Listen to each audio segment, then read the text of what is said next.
Morning to all. आज की online class में मैं एक्सेल की शीट पर कैसे डेटा को रिप्लेस करते हैं वो बताऊंगी। तो सबसे पहले मैं यहाँ पर अपना कोई डेटा बना लेती हूँ। जैसे मैंने यहाँ पर नेम और सैलरी का डेटा बनाया है। तो सबसे फर्स्ट नेम मैंने मयंक लिया है, फिर मयंक की सैलरी यहाँ पर ऐड की है, फिर राहुल की सैलरी यहाँ पर ऐड की है। अब उसके बाद एक नेम और ले लेती हूँ मैं।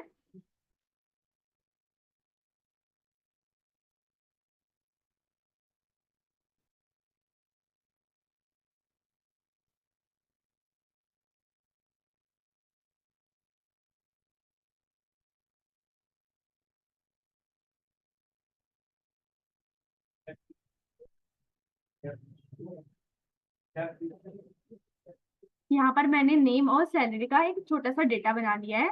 यहाँ पर एक डेटा क्रिएट कर लिया है। अब उसके बाद मैं यहाँ पर सबसे पहले नेम और सेकंड वाले यहाँ पर सेल पर सैलरी।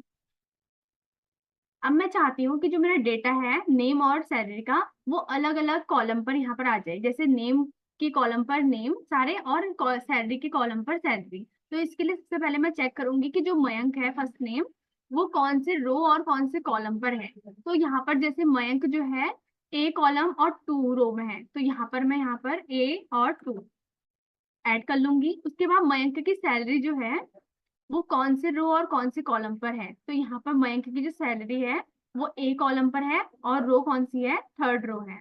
तो यहाँ पर मैं A3 कर लूंगी। उसके बाद सेकंड राहुल। राहुल जो है हमारे ए कॉलम पर है और रो उसकी है 4। तो यहाँ पर मैं A4 कर दूंगी। फिर उसके बाद राहुल की जो सैलरी है वो कौन सी रो और कौन सी कॉलम में ये चेक कर लूंगी। तो A5 पर ए इसका कॉलम है और रो है 5। तो यहाँ पर A5 ऐड कर लूंगी। उसके बाद जैसे मैंने दो लोगों का यहाँ पर डेटा कर लिया है, यहाँ पर नेम और सैलरी पे ऐड कर लिया है। अब उसके बाद बाकी जितने जैसे मेरे 2 नेम और बच गए हैं, तो 2 नेम को मैं क्रिएट करने के लिए सबसे पहले यहाँ पर से डेटा को सिलेक्ट कर लूंगी, फिर यहाँ ड्रैग कर लूंगी इसको इस तरीके से। जैसे मैंने यहाँ पर ड्रैग कर लिए हैं। ड्रैग करने के बाद मैं फिर से रिप्लेस करने के लिए डेटा को सिलेक्ट करूंगी। उसके बाद यहाँ पर कंट्रोल के साथ H प्रेस करूंगी। कंट्रोल H प्रेस करने के बाद यहाँ पर फाइंड वर्ड और रिप्लेस विद का ऑप्शन यहाँ पर खुल गया है। तो फाइंड वर्ड में जो होगा मेरा डेटा जिस वाली कॉलम पर बना होगा वहां पर मैं यहाँ ऐड कर लूंगी। जैसे मेरा डेटा जो है ए वाले कॉलम पर बना है, तो यहाँ पर मैं फाइंड वर्ड में 1 डालूंगी और उसके बाद रिप्लेस विद में इक्वल टू ए। उसके बाद यहाँ पर से मैं रिप्लेस ऑल कर लूंगी और ओके। अगर आपका डेटा जैसे यहाँ पर क्रिएट हो गया है, नेम की जगह पर सारे नेम आ गए हैं और सैलरी की जगह पर सैलरी। अगर आपका डेटा मान लीजिए बी वाले कॉलम पर बना होगा तो आपका यहाँ पर फाइंड वर्ड में बी और रिप्लेस में इक्वल टू बी आ जाएगा। अगर आपका डेटा डी में बना होगा तो डी इक्वल टू डी। जिस भी कॉलम में आपका डेटा बना हो उस वाले जो है कॉलम का आप यहाँ पर लेटर टाइप कर लेंगे। फर्स्ट जो है कट कर लेती हूँ, ये देखिए यहाँ पर नेम वाले जो है सारे नेम के कॉलम में आ गए और सैलरी के कॉलम में आ गई है। और सेकंड चीज, हम लोग जब क्या करते हैं यहाँ पर जैसे मुझे जो मैंने यहाँ पर अपना डेटा यहाँ पर क्रिएट किया है इस पर मुझे कलर फिल करना होता है और या चाहे फॉन्ट कलर चेंज करना होता है, तो हम सिंपली क्या करते हैं, सिलेक्ट करते हैं।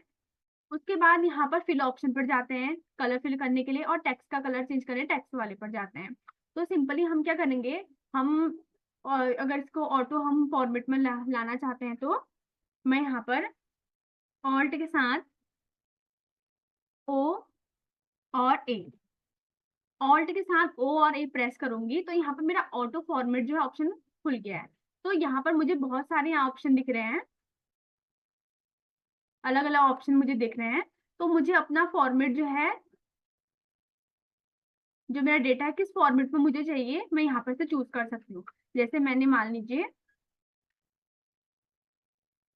कलरफुल लिया है, ओके कर दिया है। अब यहाँ पर से मैं इसका थोड़ा फॉन्ट साइज बड़ा कर लेती हूँ।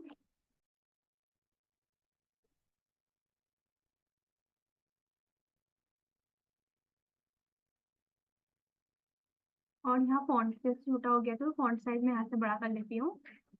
इटैलिक अगर चाहिए तो ठीक है, नहीं तो हटा भी सकते हैं। तो यहाँ पर जो है मेरा ऑटो फॉर्मेट हो गया है, मेरे जो मैंने डेटा क्रिएट किया था उसका।